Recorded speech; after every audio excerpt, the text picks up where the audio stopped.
kikatiba tayari katiba inakuwa haijatekelezwa kwa sababu wadhamini wanaanzia 5, sisi tuna wadhamini 4. Kwa hiyo masuala ya uchaguaji wa wadhamini na masuala mengine yanakuwa internal kwenye mambo ya Simba Sports Club chini ya mwenyekiti.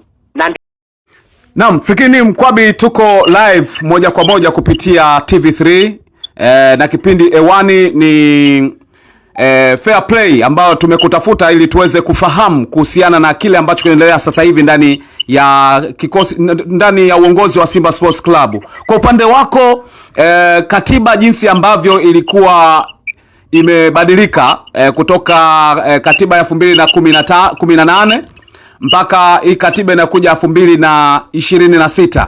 Tunataka utusaidie ili watu pia waelewe. Tunajua wewe ni mmoja kati ya viongozi ambao walikuwa kwenye baraza la wadhamini ya klabu ya Simba. Sasa utatufafanulia kwa ufupi tu angalau watu waelewe nini ambacho kimebadilika kutoka kwenye katiba ya 2018 na katiba ya 2026. Nini ambacho kimebadilika haswa ambacho kimeleta madhara makubwa? Kilichobadilika ni uchelewa wa uelewa, kwa sababu vitu vingi vilishaelezwa mwanzo na upande wetu tulieleza taratibu za kuyaendea, lakini mchakato ulilenga mwekezaji, yani upande wa mwekezaji, sio wawekezaji. Kwa hiyo kwa sasa katiba toleo la 2026 ambayo toleo la 2026 ni kwamba inaeleza itakuwa na bodi ya wadhamini ambao watakuwa kuanzia 4, wataanzia 5 na kuendelea. Lakini tukianza utambulisho wa moja kwa moja kwamba hapa tunazungumzia vyombo viwili. Kuna chombo cha kwanza ambacho ni cha Simba Sports Club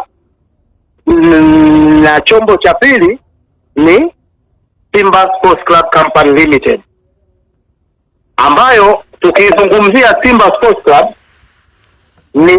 ni taasisi ambayo ni taasisi ya wanachama ambayo ni taasisi iliyosajiliwa. Simba Sports Club imesajiliwa katika Jamhuri ya Muungano wa Tanzania chini ya sheria la Baraza la Michezo la Taifa ya mwaka 1967 na marekebisho yatakayofanyika mara kwa mara. Kwa hiyo ndio unaipata tafsiri ya Simba Sports Club. Ukija kupata tafsiri ya Simba Sports Club Company Limited, inamaanisha kampuni iliyoanzishwa kwa mujibu wa sheria ya makampuni ya sura 212 ambayo ndiyo itahusika na uendeshaji wa shughuli za kibiashara na kiutendaji za klabu ya Simba Sports Club, na ambayo umiliki wa hisa zake utakuwa wa ubia kati ya baraza la wadhamini la Simba Sports Club kwa niaba ya wanachama wa Simba Sports Club na wawekezaji, sio mwekezaji, na wawekezaji kwa mujibu wa sheria na kanuni za Baraza la Michezo la Taifa pamoja na maamuzi halali ya mkutano mkuu wa Simba Sports Club. Kwa maana hizi ndio taasisi mbili, ya Simba Sports Club ambayo ipo chini ya Wizara ya Michezo na Simba Sports Club iliyokuwa chini Company Limited iliyokuwa chini ya Viwanda na Biashara. Kwa hiyo hapa tukisoma tafsiri ya bodi ya wakurugenzi, tafsiri ya bodi ya wakurugenzi ni bodi ya wakurugenzi ya Simba Sports Club Company Limited. Lakini tukija kusoma tafsiri ya mwenyekiti, itamaanisha mwenyekiti aliyechaguliwa kwa mujibu wa katiba hii. Kwa hiyo hapa tuna viongozi ambaye anaisimamia katiba ya Simba Sports Club kama mwenyekiti, na tuna wajumbe wa bodi ambao wanasimamia masuala ya Simba Sports Club Company Limited. Sawa, sisi tunataka kufahamu kwa sababu tunajua kuna sintofahamu ambayo inaendelea sasa hivi.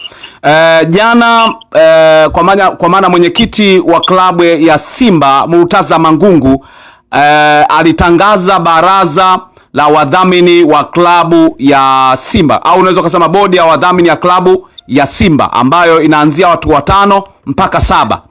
Lakini mpaka sasa hivi imetokea misunderstanding kutoka kwa viongozi akiwepo kiongozi Kensetus Magori. Nini ambacho kipo hapa katikati? Ni kwamba kutambulishwa kwa bodi ya wadhamini au bodi ya baraza la wadhamini, ni nini ambacho kimekosewa kwenye tukio hilo? Kwa baraza la wadhamini au bodi ya wadhamini, kwa tafsiri ya katiba ya Simba toleo la 2026 itamaanisha bodi ya wadhamini itakayoundwa kwa mujibu wa katiba hii, watakaomiliki mali zote za Simba Sports Club kwa niaba ya wanachama wote. Kwa hiyo kitendo cha mwenyekiti kutambulisha, kupendekeza majina ya wajumbe wa bodi ambao watasimamia utekelezaji wa katiba hii, kwa sababu katiba ya toleo 2018 ilikuwa inaeleza matrustee ni 4, lakini sasa hivi inaeleza ni 5 na kuendelea. Kwa kikatiba tayari katiba inakuwa haijatekelezwa, kwa sababu wadhamini wanaanzia 5, sisi tuna wadhamini 4. Kwa hiyo masuala ya uchaguaji wa wadhamini na masuala mengine yanakuwa internal kwenye mambo ya Simba Sports Club chini ya mwenyekiti, na ndio alikuja kuyapendekeza ili kutekeleza mfumo wa transformation. Na hoja ambazo anazizungumza Crescentus Magori ni kwamba taratibu ambazo zinahusu kuitisha mkutano ilihitajika sana, lazima wakubaliane kutoka pande ya mwekezaji na upande wa mwenyekiti wa wanachama. Hayo makubaliano yanaingiaje kwenye katiba hii kutoka katiba iliyopita? Hii hapa ikoje? Sawa. Kwa mujibu wa katiba ya Simba toleo la katiba ya Simba Sports Club toleo la 2026 ibara ya 23 mkutano mkuu wa dharura 1 inasomeka kwamba mwenyekiti kwa kushauriana na bodi ya wakurugenzi inaweza kuitisha mkutano mkuu wa dharura kama itaona inafaa. Kwa hiyo hii ibara katiba inasoma kushauriana. Kushauriana ni mambo mawili, kwa sababu ni jambo la taasisi, haijasema mwenyekiti na bodi ya wakurugenzi. Ingetamka mwenyekiti na bodi ya wakurugenzi ilikuwa ni jambo kushauriana, ina maana hilo ni jambo la lazima na liweze kuwa na maafikiano. Lakini ibara imesomeka, ibara ya 23 mkutano mkuu wa dharura kifungu cha kwanza, mwenyekiti kwa kushauriana na bodi ya wakurugenzi inaweza kuitisha mkutano mkuu wa dharura kama itaona inafaa. Sasa kushauriana, wewe ukiwa mwenyekiti unaposhauriwa, tuna maamuzi, ili naweza nikalipata, ili nisilipate, ili nilione sawa, ili kwa maana yake mwenye maamuzi ya mwisho kwa mujibu wa katiba yetu ni mwenyekiti. Kwa alichokifanya yeye ni ametekeleza haki yake ya katiba.